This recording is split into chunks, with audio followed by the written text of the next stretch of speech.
Hello, it's the cryo lady. So, isn't it hot? It's hot.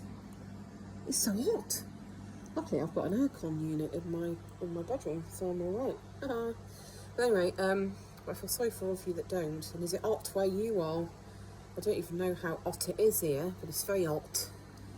So anyway, I'm just going to talk a bit about my abusive ex-husband's relationship with his 5 children that we had. So my eldest is my eldest is in his 30s, and my youngest 2 are twins, and they're 22 years old. None of ages in between that. So anyway, what's his relationship with them? Well, he doesn't have one. He just really doesn't have a relationship with any of our 5 children, and that's his choice. That's completely his choice. Come on, let's turn you on. It's me yapping away. I forgot to turn this on. Yapping like a yapping thing. You'll often find this though, because when we first split up, he went straight off to his solicitor, which is fine. So I went to mine as well. And what he did was he applied for a residency order. Now, obviously, the children were actually living with me at the time, and I was putting a roof over their heads. He wasn't actually supporting them in any way, shape or form, with not monetarily, not at all. That's another story. So anyway, I spoke to my solicitor on the phone when I got this letter saying, there's a court date set, and I was very worried about it. It wasn't actually for months, really, to be honest with you. These things take a bit of time. Anyway, I spoke to my solicitor, and he said to me, he said, now look here, cryo lady, I know you're going to worry about this. Anyone would. But he said, I'll tell you right now, you would have to be doing something very, very, very seriously wrong and odd for any court in the land to take the children away from you. So, it's a lot. I know, you're still going to worry about it, but it's not going to happen. He will not be having the children from you, and that's all there is to it. So, that cheered me up. What we did do, though, was we actually went to court to sort out to formalise access to the children. Okay, and I was quite happy to do this.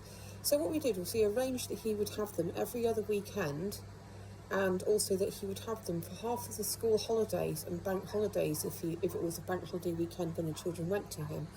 And we also arranged that he would see them after school. He'd have them after school once a week. It was a Wednesday, and he'd have them after school, and he'd get them dinner and spend time with them, and then bring them back. Well, so bearing in mind this is a man that had applied for a residency order. It wasn't really very long before he dropped seeing them midweek. That was his choice. He didn't want to. Okay. And then the next one came with bank holiday weekends. Now, bearing in mind, he was actually shore-based because he was a senior naval officer, and he was shore-based, so he wasn't on a ship, okay? And he got bank holidays off. He got every bank holiday off. I remember the children went over to him one particular bank holiday weekend, and I was expecting him to bring them back on Monday. He turned up on the doorstep on Sunday, and he said, and I said, well, it's bank holiday, so you're supposed to be having them. And he said, oh no, I'm not going to do that. I'm just going to stick with what the courts have decreed. Well, actually, the courts have decreed, if you like, that he have them for the bank holiday. But in all honesty, I wasn't going to stand there and argue, because I'm very happy to have my children all the time. Anyway, the next thing that went awry was the holidays. Point blank refused to have them for half of any of the holidays. Which, in all honesty, they had... So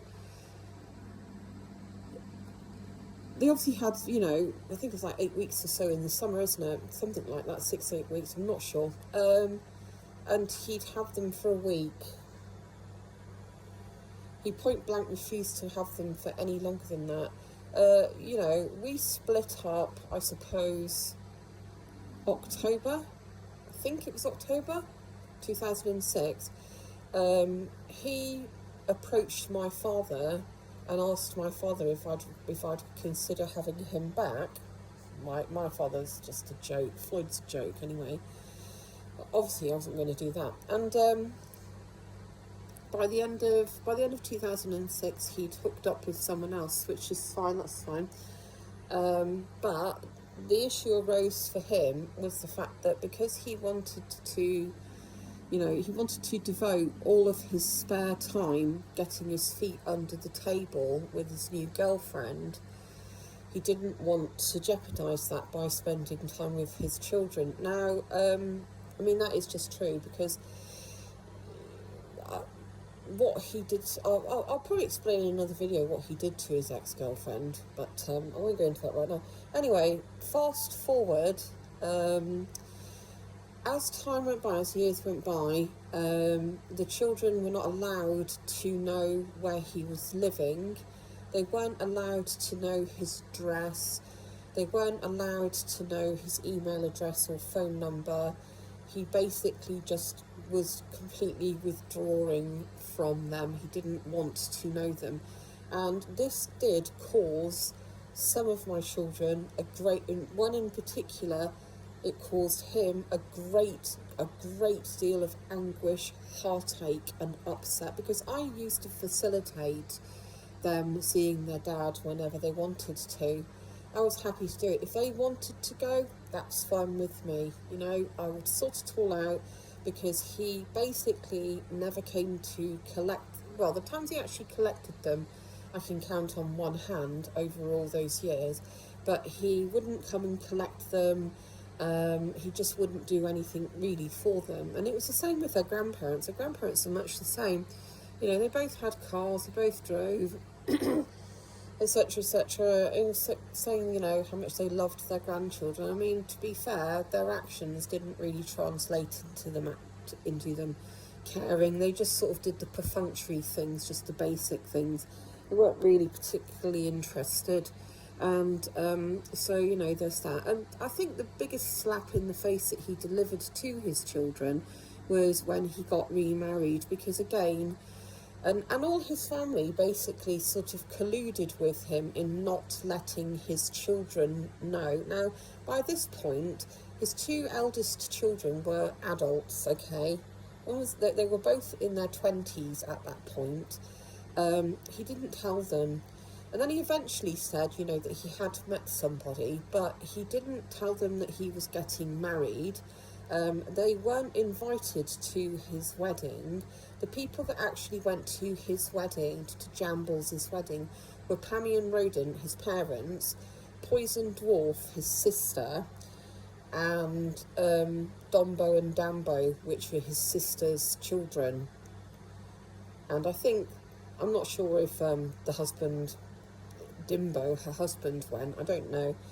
But the point being is that he completely excluded all of his children, and his parents, Pammy and Rodent, don't seem to think that that's anything odd or strange about that. That hurt his children, and it's just driven them away. They don't really, I mean, my eldest son hates him. He actually just hates him. And my eldest daughter, she sort of lives up the same neck of the woods as he does, so, you know, she just sees him when he happens to be at his parents', and that's it. The youngest three hate him as well. They just don't like him. They don't want anything to do with him, and that's that. So there you go.